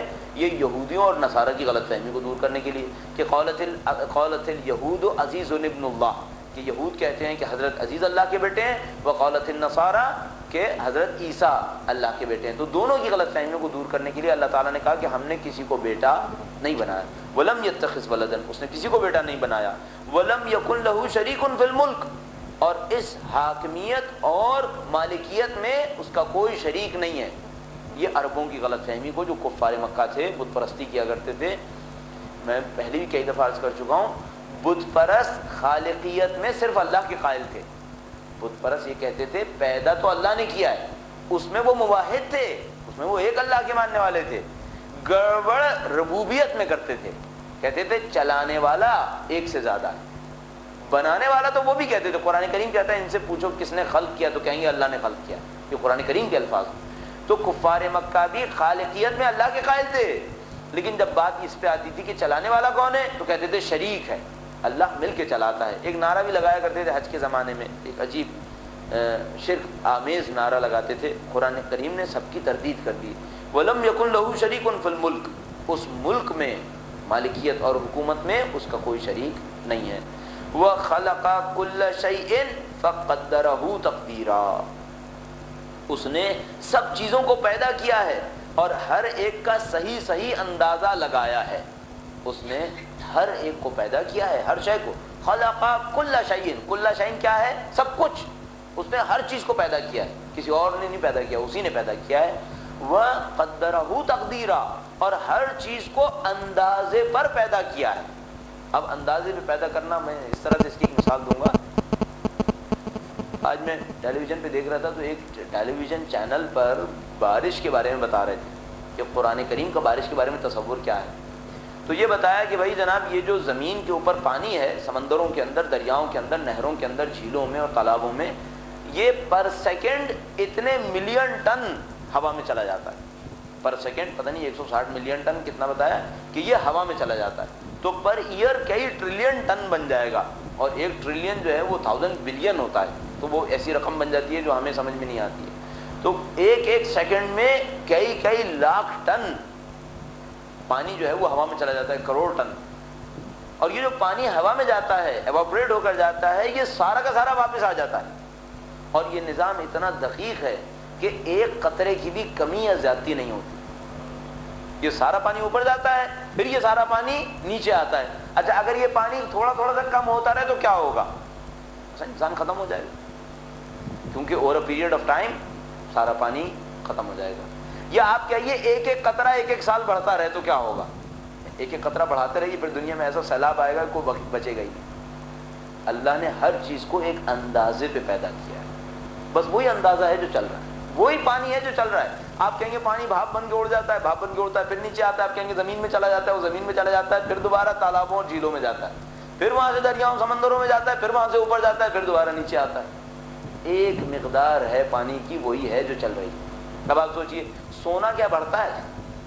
دنیا میں جو سونا ہے وہ کم اور زیادہ ہوتا ہے؟ نہیں، وہی سونا ہے، کوانٹٹی فکس ہے، اسی مقدار میں پیدا کیا تھا، وہی ہے جو چل رہا ہے، اور کچھ نہیں ہو رہا. ہر چیز ایسے ہی ایک خاص مقدار کے اوپر خلق ہوئی ہے. اس کے کانٹینٹس اپنی ظاہری شکل چینج کر سکتے ہیں. وہ کیسے؟ آج انسان ہے، دفنا دیا جائے گا، قبر میں جسد ہوگا، جسد زندگی کے مراحل کو طے کرنے کے بعد، اس گوشت پوش کے ختم ہو جانے کے بعد خاک کا حصہ بنے گا. یہ خاک شاید فوزلز بن جائیں، پھر یہ فوزلز بننے کے بعد ممکن ہے ایک موقع پہ آئل بن جائے، پھر یہ آئل بننے کے بعد ایک دفعہ کوئی گھی بن جائے، اور یہ گھی بننے کے بعد پھر کوئی انسان کھا لے اور وہ دوبارہ انسان بن جائے. اور یہ ہوتا ہے. یہ ہم نے کوئی اچھمبے کی بات نہیں کی، یہ دنیا میں ہو رہا ہے. یہ سرکل ہے جو گھوم رہا ہے، لیکن ہر چیز ایک مقدار پر ہے، اس سے زیادہ نہیں ہوتی، اس سے کم بھی نہیں ہوتی. درود بھیجے گا محمد و آل محمد. اور جہاں آپ نے تبدیل کرنے کی کوشش کی وہاں ایک مصیبت آ جائے گی، وہیں ایک مصیبت آئے گی. اب مجھے ڈر یہ لگ رہا ہے کہ یہ جو مارس پر جا رہے ہیں، اور یہ پاتھ فائنڈر انہوں نے وہاں پہ رول کر دیا، اور یہ کر لیا، وہ کر لیا، یہ وہاں سے کچھ چیزیں یہاں لائیں گے اور یہاں کی کچھ چیزیں وہاں پہنچائیں گے. کہیں یہ سسٹم کو خراب تو نہیں کریں گے؟ تو اللہ تعالیٰ نے اس کے لیے بھی کچھ سوچا ہوگا. نہیں، اللہ تعالیٰ نے جب خلق کیا ہوگا تو اس نظام کو بھی سوچا ہوگا کہ یہ کچھ گڑبڑ کریں گے، کہ ادھر کی چیزیں ادھر کریں گے، ادھر کی چیزیں ادھر کریں گے. اس نے اس کے لیے بھی کچھ بنا کے رکھا ہوگا. البتہ بہت ساری چیزیں تو ہو گئی ہیں گڑبڑ. وہ کس طریقے سے؟ یہ جو آسمان میں مثلا آپ چیلنجر خلائی شٹل تھا، یہ آسمان میں جا کے پھٹ گیا تو کئی ٹن کوڑا تو آسمان میں بڑھا دیا نا آپ نے. وہ جو پھٹا ختم تو نہیں ہوا نا، کوڑا بن کے آسمان میں گھوم رہا ہوگا، وہ کہیں نہ کہیں رگڑے لگ کے جل جائے گا، جل کے خاک بن جائے گا، راکھ بن جائے گا. بہرحال کوڑا تو بڑھا دیا آپ نے. تو کافی تو کوڑا بڑھا رہے ہیں اور ابھی اور بڑھائیں گے. تو اللہ تعالیٰ نے اس کا بھی کوئی نظام بنایا ہوگا کہ یہ جو یہاں سے وہاں بھیج رہے ہیں پھر وہاں سے یہاں بھی لائیں گے، اس کے لیے بھی وہ کوئی نظام بنائے گا. اب پتہ نہیں کیا نظام ہوگا، تو آہستہ آہستہ جب ترقی ہوگی تو پتہ چلے گا. وَاتَّخَذُوا مِن دُونِهِ آلِهَةً لَا يَخْلُقُونَ شَيْئًا وَهُمْ يُخْلَقُونَ وَلَا يَمْلِكُونَ لِأَنفُسِهِمْ ضَرًّا وَلَا نَفْعًا وَلَا يَمْلِكُونَ مَوْتًا وَلَا حَيَاةً وَلَا نُشُورًا. اللہ تعالیٰ نے یہاں پر ایک معیار بتایا ہے. کہا کہ یہ اللہ کے سوا دوسروں کی عبادتیں کرتے ہیں، جبکہ وہ جس کی یہ عبادت کرتے ہیں انتہائی بے بس ہے. انداز دیکھیے گا، ان لوگوں نے خدا کے سوا دوسروں کو اپنا معبود بنا لیا ہے. ذرا سا توجہ فرمائیے گا، الہ کا مطلب ہوتا ہے معبود، جس کی عبادت کی جائے. الہ اور خالق میں فرق ہے. خالق خلق کرنے والا ہوتا ہے، الہ وہ ہوتا ہے جس کی عبادت کی جائے. تو یہ سب مانتے تھے کہ خالق تو اللہ ہے، لیکن الہ کئی ہیں، عبادت کے لیے کئی لوگ ہیں. تو اللہ تعالیٰ فرماتا ہے، یہ نہیں کہہ رہا کہ انہوں نے خالق بہت سارے بنائے ہوئے ہیں، نہیں، خالق تو وہ کفار مکہ بھی کہتے تھے، خالق تو بس اللہ ہی ہے. کہا معبود بہت سارے بنائے ہوئے ہیں، عبادتیں بہت ساروں کی کرتے ہیں یہ تو. اور ان لوگوں نے خدا کے سوا دوسروں کو اپنا معبود بنا لیا ہے. ایسے معبود، اب اللہ اپنی نشانی بتا رہا ہے. کوئی یہ کہہ سکتا ہے کہ اے خدایا تو بھی تو معبود ہے، اپنے لیے کہتا ہے میں صحیح ہوں اور دوسروں کے لیے کہہ رہا ہے کہ میں غلط ہوں. فرماتا ہے معیار ہے، ان کے لیے میں کہہ رہا ہوں غلط اور اپنے لیے میں کہتا ہوں صحیح. وہ وجہ کیا ہے؟ یہ ایسے معبود بنائے ہیں جو کچھ بھی پیدا نہیں کرتے بلکہ وہ خود مخلوق ہیں. بس ایک قانون بن گیا، جو خود مخلوق ہو اس کی عبادت جائز نہیں ہے. جو خود مخلوق ہو اس کی عبادت جائز نہیں ہوگی، صرف خالق کی عبادت جائز ہوگی. بس ایک معیار کیا ہو گیا؟ ایسے معبود بنائے ہیں جو کچھ بھی پیدا نہیں کرتے بلکہ وہ خود مخلوق ہیں اور نہ تو وہ اپنے نقصان اور نفع کے مالک ہیں. دوسرا معیار یہ بن گیا عبادت اس کی کرو جو اپنے نفع اور نقصان کا کم سے کم خود مالک ہو، کہ اگر وہ اپنے نفع اور نقصان کا مالک ہوگا تو تمہیں کچھ دے گا نا، ورنہ نہ وہ اپنے نفع نقصان کا مالک ہے اور تم اس کی عبادت کر رہے ہو کہ وہ تمہیں کچھ دے گا. وہ تمہیں کہاں سے دے گا؟ وہ تو اپنے نفع اور نقصان کو بھی طے نہیں کر سکتا. بس عبادت اس کی کرو جو کم سے کم اپنے نفع و نقصان کا مالک ہو، تو پھر تم شاید کچھ مل جائے. تو وہ اپنے نفع و نقصان کے مالک نہیں ہے اور نہ ہی موت اور حیات اور قیامت کے دن جی اٹھنے کے. کہا اس کی عبادت کرو جس پہ موت اور حیات کی تبدیلی طاری نہ ہوتی ہو. اگر اس کی عبادت کرتے ہو جو خود بھی مرتا ہے اور قیامت کے دن اٹھایا جائے گا، اس کی عبادت کا تمہیں کوئی ثواب حاصل نہیں ہو پائے گا. اس کی عبادت سے تمہیں کچھ نہیں ملے گا. کیوں؟ اسے خود نہیں پتا کہ میں کب مروں گا، اسے خود نہیں پتا کہ میں کب اٹھایا جاؤں گا. تو جس کو خود نہیں معلوم کہ وہ کب زندہ ہوگا کب مرے گا، وہ تمہیں کیا دے دے گا؟ تو تم اپنے ذہن میں معیار بناؤ کہ معبود ہونے کا ایک معیار ہے. چند معیار اللہ نے بیان کیے. معبود ہونے کا معیار یہ ہے کہ نہ اس کو کسی نے پیدا کیا ہو، اپنے نفع و نقصان کا مالک ہو، اپنی موت اور حیات کا مالک ہو، اور قیامت کے دن جی اٹھنا بھی اس کے ہاتھ میں ہو. تو ظاہر محصور ہو کر پروردگار عالم کی ذات مقدس میں آتا ہے. اب یہ 3 آیات یہاں پر ختم ہو گئیں. چند آیات میں آپ کی خدمت میں اور عرض کروں گا تو آج کا وقت ختم ہوتا ہے اس کے اوپر. یہ جو باقی آیات ہیں یہ قرآن کریم کے اپنے بارے میں ہیں. جب نبی اکرم نے قرآن کریم دینا شروع کیا، لوگوں کو قرآن کریم کی تلاوت کر کے سنائی، تو لوگوں نے قبول نہ کرنے کے لیے مختلف بہانے گڑھنا شروع کر دیے. ہیلے بہانے بہت زیادہ بناتے ہیں. اچھا یہ انسان کی طبیعت ہے، اللہ نے بھی اعتراف کیا. اللہ نے قرآن کریم میں بیان فرمایا کہ ان الانسان علی نفسہ بصیرہ ولو القی معاذیرہ. فرمایا انسان اپنے نفس کے اوپر بصیرت رکھتا ہے گرچہ عذر پیش کرتا رہتا ہے، عذر پیش کرتا رہتا ہے. تو آپ اور میں کیا کرتے ہیں؟ میں ہی کرتا ہوں، آپ نہیں کرتے ہوں گے. وہ یہ کہ جب بھی کوئی غلطی کرتا ہے، کوئی کہتا ہے آپ نے غلطی کر دی، فوراً عذر لاتے ہیں. کہتے نہیں میں نے غلطی اس وجہ سے کی، اس عذر کی وجہ سے کی. چلیں یہ تو ہماری نفس کی فطرت ہو گئی نا. اللہ نے کہہ دیا کہ بھائی یہ عذر پیش کرتا ہے. ایک مفید مشورہ، آپ دوسروں کے سامنے لاکھ عذر پیش کر کر کے اپنے آپ کو وائٹ واش کر لیں، لیکن تنہائی میں پہنچ کر اپنے آپ سے پوچھیں انصافاً بتانا یہ غلطی کیوں کی. سب کے سامنے آپ کہہ لیجئے، سب کو آپ اتنا خوبصورتی سے بیوقوف بنا لیں گے کہ کوئی معاملہ ہے ہی نہیں. اگر آپ ہوشیار ہوئے، اب آپ دیکھیے وکیلوں کا کام کیا ہوتا ہے. وکیلوں کا کام یہ نہیں ہوتا کہ یہ دیکھیں حق کس کے پاس ہے باطل کس کے پاس ہے. یہ تو وکالت کے ماہر ہوتے ہیں. بہت کم وکیل ایسے ہوتے ہیں جو حق پسند ہوتے ہیں، صرف حق پہ چلنے والے ہوتے ہیں. ورنہ یہ وکالت کے ماہر ہوتے ہیں. ان سے کہو کہ یہ جھوٹا مکار ہے لیکن اس کو سچ ثابت کرنا ہے، تو وہ اڑ جائے گا، 50 دلائل دے دے گا کہ یہ تو انتہائی سچا آدمی. تو انسان عذر تو پیش کرتا رہے، لیکن اپنے لیے ایک وقت رکھے رات کی تنہائی میں، کبھی اکیلے بیٹھے ہوئے، اور اپنے آپ سے سوال کرے کہ چلو یہ تو ہو گیا. ایک چھوٹی سی مثال عرض کر دوں، وہ یہ کہ آپ مثلا کسی آدمی سے ملے، آپ کو شدید غصہ آیا، بہت غصہ آیا. کسی نے بعد میں آپ سے کہا کہ بھائی اتنا غصہ آپ نے کیا، کیونکہ میرے ساتھ اوپر بیتتی ہے نا تو میں اس لیے عرض کر رہا ہوں کہ بھائی آپ نے اتنا غصہ کیا کیوں کیا؟ اب آپ لاکھ بہانے دیں گے، اس نے یہ کیا تھا، اس نے وہ کیا تھا، وہ غصہ بالکل صحیح کیا، یہ کیا وہ کیا. ہم نے کر لیا نا، ہو گیا معاملہ، ختم ہو گیا، آپ وائٹ واش ہو گئے نا. اب آپ رات کو بیٹھیے اور یہ سوچئے آیا واقعاً اتنے غصے کی ضرورت تھی؟ واقعاً سوچے. تو اس سے کیا ہوتا ہے؟ اپنی خرابی کو پکڑنے کا موقع ملتا ہے. اور اگر کسی نے اپنے لیے یہ سیشن نہیں رکھا تو یقین فرمائیے جس طرح یہ دوسروں کو بیوقوف بناتا ہے، اپنے آپ کو بھی بیوقوف بنائے گا. اور اس کا نتیجہ یہ پہنچ جائے گا، بدترین نتیجہ عمر ابن سعد، کہ ایک رات کو موقع ملا کہ اپنے عذر کو ختم کرے اور اس گناہ میں مبتلا نہ ہو، لیکن اپنے عذر کو جاری رکھا. کہا کوئی بات نہیں، میں بعد میں توبہ کر لوں گا اور ابھی جا کر میں اس عمل کو انجام دے دیتا ہوں۔ تو عذر کی عادت نہ بننے دیں اپنے اندر، اور دوسروں کے سامنے عذر دیں بھی تو اپنی ذات کو دھوکہ نہ دیں، اپنی ذات کے اوپر گرفت رکھیں۔ اب ان لوگوں نے قرآن کریم پر عذر دینا شروع کیے۔ 3 عذر اللہ تعالیٰ نے یہاں پر بیان فرمائے ہیں، 2 عذر بیان کیے اور تیسرے میں اس کا جواب دیا ہے۔ وَقَالَ الَّذِينَ كَفَرُوا إِنْ هَذَا إِلَّا إِفْكٌ افْتَرَاهُ وَأَعَانَهُ عَلَيْهِ قَوْمٌ آخَرُونَ فَقَدْ جَاءُوا ظُلْمًا وَزُورًا۔ اور کافروں نے کہا یہ تو اس نے نعوذ باللہ تعالیٰ جھوٹ گڑھا ہے، اور کچھ لوگوں نے اس کام پر اس کی مدد کی ہے۔ نبی اکرم پہ الزام یہ لگایا کہ اے نبی آپ نعوذ باللہ تعالیٰ سب جھوٹ گڑھ رہے ہیں، کوئی فرشتہ نہیں آتا ہے، آپ یوں ہی لکھ لیتے ہیں، اور آپ اکیلے نہیں لکھ رہے، کچھ لوگ آپ کا ساتھ بھی دے رہے ہیں۔ نبی اکرم کے اوپر یہ تہمت لگائی۔ اللہ نے اس تہمت کا جواب نہیں دیا۔ کیا کہا یہ جو بات انہوں نے کہی یہ بہت ظلم کیا ہے اور حق سے بہت دور کی بات کہی، یہ بہت ناانصافی۔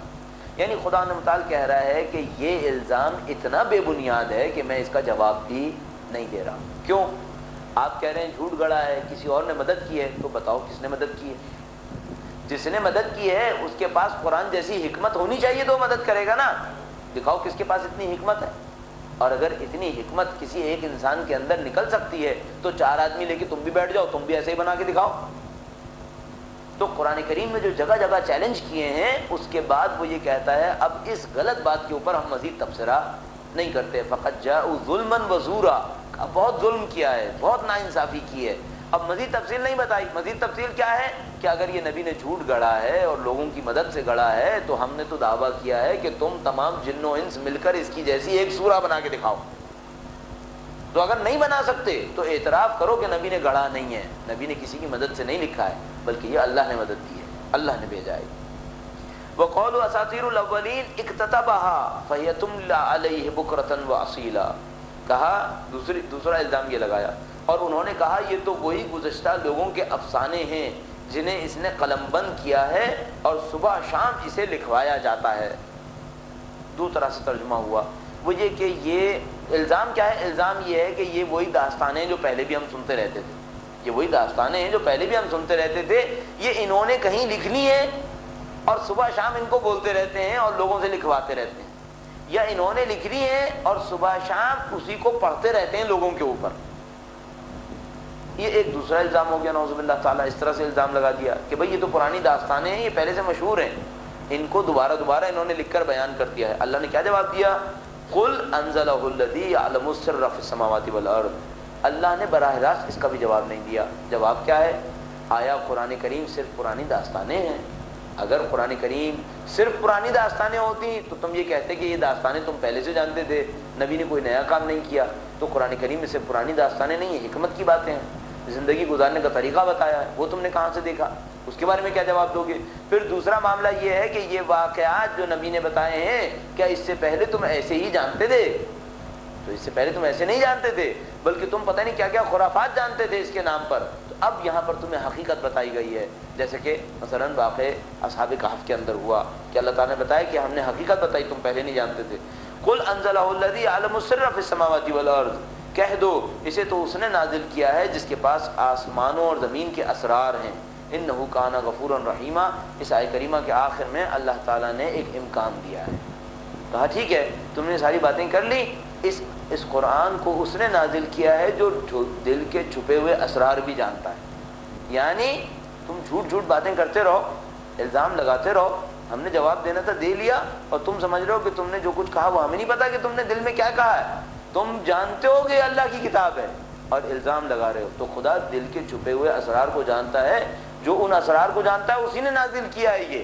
اور آخر میں کیا بات کہ وہ غفور الرحیم ہے، یعنی اب بھی اگر عقل پر آ جاؤ اور واپسی کا راستہ اختیار کر لو تو وہ تمہاری گزشتہ حرکتوں کو معاف کر دے گا۔ تم نے بہت تہمتیں لگائیں، بہت الزام لگا دیے، لیکن پھر بھی ان کو معاف کر دے گا، تو تم اس کے راستے کے اوپر واپس آ جاؤ۔ اس پروردگار عالم کی یہ صفت کہ وہ غفور الرحیم ہے، یہ بہت بڑی صفت ہے کہ تمام انسانوں کو بار بار موقع دیتا ہے، تمام انسانوں کو بار بار موقع دیتا ہے جس نے جو غلطی کی ہو۔ مثلا ایک عالم نے غلطی کیا کی کہ اپنے علم کو بیان نہیں کیا، کہا غفور الرحیم ہے، نہیں بیان کیا اب بیان کرو۔ ایک عام آدمی کی غلطی کیا ہوئی کہ اس نے اب تک علم حاصل نہیں کیا تو کہتا غفور الرحیم ہے، اب تک علم حاصل نہیں کیا، اب علم حاصل کرو۔ ایک اور عام آدمی اور سب کی غلطی یہ ہے کہ وہ اللہ کے حکم کے باوجود گناہ کرتے ہیں تو وہ کہتا ہے میں غفور الرحیم ہوں، میں تمہارے گناہوں کو بخشنے کے لیے تیار ہوں، تو اگر تم آ کر توبہ کرتے ہو تو میں تمہارے گناہوں کو بخش دوں گا۔ اور ہمیشہ ذہن میں رکھیے گا کہ جو مومن ہوگا وہ صفات الہی کا ایک مظہر ہوگا، جو مومن ہوگا وہ صفات الہی کا ایک مظہر ہوگا، کہ جو صفات الہیہ ہیں ان کو کسی پست درجے میں آپ ایک مومن کے اندر دیکھیں گے، اور اس سے کہیں بڑھ کر درجے میں آپ اپنے امام کے اندر دیکھیں گے، کہ وہی جو اللہ کی صفات ہے اس کی تجلی آپ کو اپنے امام کے اندر نظر آئے گی، بس غفور الرحیم کی تجلی بھی امام کے اندر نظر آئے گی، غفور الرحیم کی تجلی بھی اپنے امام کے اندر نظر آئے گی۔ اور یہ واقعہ کربلا اگر یوں دیکھا جائے تو بیان توحید ہے، واقعہ کربلا بیان توحید ہے کہ خداوند متعال کی اوصاف کی تجلیاں امام علی مقام نے اپنی ذات مقدس میں اس مختصر سے چند دن کے واقعے میں دکھا دی۔ مختصر سے واقعے میں کبھی انسان غور کرتا ہے واقعہ کربلا میں دن کتنے لگے ہیں، تو بہت کم دن لگے، اگر غور فرمائیے تو 2 محرم کو کربلا پہنچے ہیں اور 10 محرم کو وہ تمام واقعات ہو، تو اتنے سے دنوں میں امام علی مقام نے سب کچھ بیان کر دیا، ہر چیز کی جو انسانیت کو نظر آنی چاہیے حق اور باطل کو پہچاننے کے لیے وہ امام علی مقام نے بیان فرمائی۔ تو اب اسی غفور الرحیم کو لے لیجئے تو غفور الرحیم بھی دکھا دیا انہوں نے کہ جیسے ہی وہ کربلا سے ابھی پہنچے بھی نہیں تھے کہ حضرت حر کا لشکر ملا، اور اس ہمدردی کے ساتھ، یعنی انسان سوچے کبھی کہ امام علی مقام کا دل دوسرے انسانوں کے لیے کتنا دکھا کرتا تھا، کہ ابھی یہ دشمن ہے، یہ جو آیا ہے امام علی مقام کے سامنے یہ دشمن ہے، اس کے ہاتھ میں ہے، یہ چھوڑے گا نہیں، 1000 کا لشکر لے کے آیا ہے اور اس ارادے سے آیا ہے کہ سختی کرے گا، اپنی زبان سے کہہ رہا ہے کہ میں سختی کرنے آیا ہوں، اور امام علی مقام کیا فرما رہے ہیں؟ کہہ رہے ہیں ہمیں تمہاری سختی سے کوئی سروکار نہیں، پیاس پر ہمارا دل دکھ رہا ہے، تمہاری پیاس پر ہمارا دل دکھ رہا ہے۔ تو حضرت حر نے پہلے اپنی پیاس کا تذکرہ نہیں کیا تھا، امام علی مقام نے پہلے تذکرہ کیا۔ حضرت حر نے نہیں کہا تھا کہ اے امام میں پیاسا ہوں مجھے پانی پلائیں، وہ تو یہ کہنے آئے تھے میں آپ کا راستہ روکنے آیا ہوں، انہوں نے یہی کہا کہ ہم آپ کا راستہ روکنے آئے ہیں۔ امام علی مقام نے پہلے پیاس کا تذکرہ کیا، کہا تم راستہ روکنے آئے ہو کوئی بات نہیں، یہ بتاؤ تمہارے ہونٹ کیوں خشک ہیں، تمہارا چہرہ کیوں زرد ہے؟ تو پہلے خود پیاس کو بھانپ لیا، اور جیسے ہی پیاس کو بھانپا اور ان سے علت پوچھی تو کہا کہ ہم پیاسے ہیں، فرمایا بس اب یہی معاملہ ہے کہ تم پیاسے ہو تو اب باقی باتیں بعد میں چھوڑ دو، ابھی تمہاری پیاس برطرف کرنا یہ ہماری پہلی ذمہ داری ہے۔ اب آدمی یہ سوچے کہ اے مولا اس کو اگر پیاس میں چھوڑ دیتے تو یہ آپ کا کمزور دشمن بن جاتا، یہ اپنی طاقت سے کم ہو جاتا، اور طاقت سے کم ہو جاتا تو آپ اس کا مقابلہ کر لیتے۔ تو امام علی مقام فرمائیں گے کہ جب یہ پیاسا نہ رہا میں نے تو تب بھی مقابلہ نہیں کیا، جب اس نے پیاس بجھا لی اپنی تو زہیر ابن قین آئے امام علی مقام کے پاس اور کہا کہ مولا یہ 1000 کا لشکر ہے، ہماری تعداد تو کم ہے ابھی بھی، لیکن اس 1000 کا مقابلہ کرنا ہمارے لیے آسان ہے، ہم ان کا مقابلہ کر لیں گے اور انہیں اٹھا کے پھینک دیں گے، پھر ہماری مرضی ہم جہاں چاہیں گے پڑاؤ ڈالیں گے۔ سادہ جواب امام علی مقام نے کیا دیا؟ وہ یہ کہ جس نے ہم پر حملہ نہیں کیا ہم اس پر حملہ نہیں کریں۔ یہ امام علی مقام کی اس نفس کی بلندی کہ امام علی مقام نے پہلے تو اس دشمن کی پیاس بجھائی اور اس کے بعد دشمن پہ حملہ بھی نہیں کر رہے، کہہ رہے پہلے یہ حملہ کرے پھر میں حملہ کروں گا، ورنہ میں حملہ بھی نہیں کروں گا۔ اور امام علی مقام کی نسل یقین فرمائیے وہ جو ہمارے پاس زیارات کے اندر ہے، زیارت عاشورہ کے اندر ہے، کہ وہ پاک و پاکیزہ گودیاں جس کے اندر یہ پلے ہیں وہ یہ سکھا رہی تھی۔ یہ واقع کربلا امام علی مقام جن گودیوں میں پلے تھے وہ بتا رہی تھی کہ یہ حسین واقع کربلا کر گزریں گے، کیونکہ علی ابن ابی طالب کی گودی میں پلے ہیں نا، یہ بی بی فاطمہ زہرا سلام اللہ علیہا کی گودیوں میں پلے ہوئے ہیں، یہ نبی اکرم کی گودیوں میں پلے ہوئے ہیں۔ تو یہ خاندان یہ بتا رہا تھا کہ اے حسین کبھی کسی کی پیاس کو نظر انداز بھی نہ کرنا، ہمیشہ جو پیاسا نظر آئے اس کی پیاس کو بجھا دینا۔ تو چاہے وہ رسول گرامی کی سیرت ہو کہ وہ یہودیوں کو بھی پیاسا نہیں دیکھتے تھے، چاہے وہ امیر المومنین کی سیرت ہو کہ انہوں نے معاویہ جیسے دشمن کے لشکر کو بھی پیاس برداشت نہیں کرنے دی، اور چاہے وہ امام حسین علی مقام کہ حر جیسے لشکر کو بھی کہا کہ ہم تمہاری پیاس پر تحمل نہیں کریں گے، ہم تمہاری پیاس ضرور بجھائیں گے۔ اور بس انسان یہ سوچتا ہے کہ اے اشقیا تم دشمن تھے، تم دشمن بن کے مقابلہ کر رہے تھے، یہ حسین کے اوپر پانی بند کرنے کی کیا ضرورت تھی؟ یہ حسین کے اوپر پانی بند کر دیا، اس کے اوپر کہ جو خود ساقی کوثر کا بیٹا تھا، کہ جس کے پاس تم نے قیامت کے دن پیاسا پہنچنا تھا، اس نے تمہاری پیاس کو سیراب کرنا تھا، اور تم نے اسی کے اوپر پانی کی بندش لگا دی۔ ایک موقع عاشور کے دن عجیب آیا کہ جب امام عالی مقام کے لشکر میں پیاس بڑھ گئی اور کچھ اصحاب نے پانی کی طرف دیکھا تو ان لعینوں میں سے ایک لعین نے کہا کہ آج تمام جانوروں کے لیے پانی ہوگا لیکن لشکر حسین کے لیے پانی نہیں ہوگا۔ کہا سب کے لیے پانی ہوگا لیکن لشکر حسین کے لیے پانی نہیں ہوگا، اور اگلا جملہ بہت سخت ہے، اور کہا کہ حسین کے بچوں کے لیے بھی پانی نہیں ہوگا۔ تو میں یہ بس عرض کروں گا کہ اے لعینوں، اس دنیا کے اندر حسین کے بچوں کو پیاسا رکھ سکتے ہو، لیکن قیامت کے دن مصطفیٰ کو کیا منہ دکھاؤ گے کہ اس کے نانا نے حوض کوثر سے تمہیں سیراب کرنا تھا۔ امام علی مقام نے سیراب کیا، لیکن حر کے دل پر حق کا تیر چل گیا، اور ان کے دل پر جا کر پیوست ہوا کہ جس امام نے اتنا احسان کیا اسی کا میں نے راستہ روکا ہے، اسی کے لیے مصیبت کا سبب بنا ہوں۔ شب عاشور گزار لی، صبح عاشور امام علی مقام کی خدمت میں آنے کا ارادہ ہوا۔ خدمت میں پہنچے اور وہ خاص انداز کہ کہا میرے ہاتھوں کو باندھ دو اور میری آنکھوں پر پٹی باندھ دو۔ مقام کی آنکھوں کا میں سامنا نہیں کر پاؤں گا، لیکن حور کو نہیں معلوم کہ جس کے پاس جا رہے ہیں وہ غفور الرحیم کا مظہر ہے، وہ مظہر ہے اللہ تعالیٰ کی صفات کا، کہ جیسے ہی وہاں پر پہنچے فوراً حور کو تھام لیا اور اپنے سینے سے لگا لیا اور کہا کہ حور تم ہمارے مہمان بن کر آئے ہو، ہم تمہیں ضرور معاف کریں گے اور ہمارے در پہ معافی ملتی ہے۔ حور سرفراز ہوئے، مولا سے ارشاد کی کہ اے مولا اگر میری معافی کو قبول کر لیا ہے تو میری قربانی کو بھی قبول فرمائیے، سب سے پہلے میں قربان ہونا چاہوں گا۔ بس وہ منظر انتہائی کا اختصار کے ساتھ کہ اپنے فرزند کو روانہ کیا اور بیٹے کو بھیجا، تو کسی نے پوچھا کہ اے حر اپنے بیٹے کو اپنے سے پہلے بھیج رہی، بیٹے کی شہادت کا تحمل بہت سخت ہوگا، تو بس اتنا کہا کہ چاہتا ہوں دیکھوں مولا کے لیے اس کے فرزند کی شہادت کیسی ہوگی، کہ مولا کے لیے علی اکبر کی شہادت کیسی گزرے گی، اور یہ کہہ نہ پائے ہوں گے امام حسین کے سامنے۔ بس اپنے بیٹے کو روانہ کیا۔ ایک موقع پر وہ فرزند جلیل شہید ہونے کے لیے گرا، جب زمین پر گرا تو اپنے باپ کو آواز دی، جیسے ہی حضرت حر قبر دھام کے بڑھے امام علی مقام سامنے آ گئے، کہا اے حر تم نے بہت کام کیا ہے، تم اپنا لشکر چھوڑ کر ہمارے پاس آ گئے، تم نے ہم پیاسوں کا ساتھ دینا قبول کر لیا، ہم مظلوموں کا ساتھ دینا قبول کر لیا، لیکن حر جوان کا لاشا اٹھانا یہ تمہارے بس کی بات نہ رہے گی، تمہارا امام جائے گا اور تمہارا امام تمہارے بیٹے کا لاشا اٹھائے گا۔ میں کہوں گا سلام آپ کی عظمت کو ہے مولا، لیکن کاش جب آپ علی اکبر کے لاشے پر پہنچے اور علی اکبر کا وہ ایڑیا رگڑنا اور آپ کا لاشے کو اٹھانا۔ وَسَيَعْلَمُ الَّذِينَ ظَلَمُوا أَيَّ مُنْقَلِبٍ يَنْقَلِبُونَ۔ اے پاک پروردگار بحق محمد و آل محمد، بحق محمد و آل محمد اس قلیل سی عبادت کو قبول فرما۔ اے پاک پروردگار بحق محمد و آل محمد دنیا اور آخرت میں اہل بیت اطہار علیہ السلام کی ہمراہی نصیب فرما۔ اے پاک پروردگار تو جو واسطہ محمد و آل محمد کو جو صاحبان علم قرار دیے ہیں، پاک پروردگار تو نے قرآن کریم کی تعلیمات سے منور ہونے کی توفیق عنایت فرما۔ اے پاک پروردگار قرآن کریم کو سمجھنے اور اس پر عمل پیرا ہونے کی توفیق عنایت فرما۔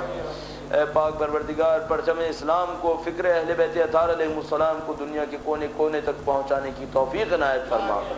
اے پاک پروردگار جو ہمارے مرحومین ہیں تو ان کے تمام گناہوں کی مغفرت فرما، ہمیں اور ہمارے مرحومین کو قیامت کے دن اہل بیت اطہار علیہ السلام کے ساتھ محشور فرما۔ اے پاک پروردگار ہمارے جو مومنین و مومنات مشکلات میں ہیں، پاک پروردگار بالاخص وہ مومنین جو قید و بند کی صعوبتوں کو گزار رہے ہیں، تو ان کو جلد از جلد آزادی اور رہائی عنایت فرما۔ اے پاک پروردگار ہمارے اعمال کو ہمارے امام کی رضایت اور خوشنودی کا سبب قرار دے دے، ان کے ظہور میں تعجیل فرما، ہمیں ان کے آبان و انصار میں شامل فرما۔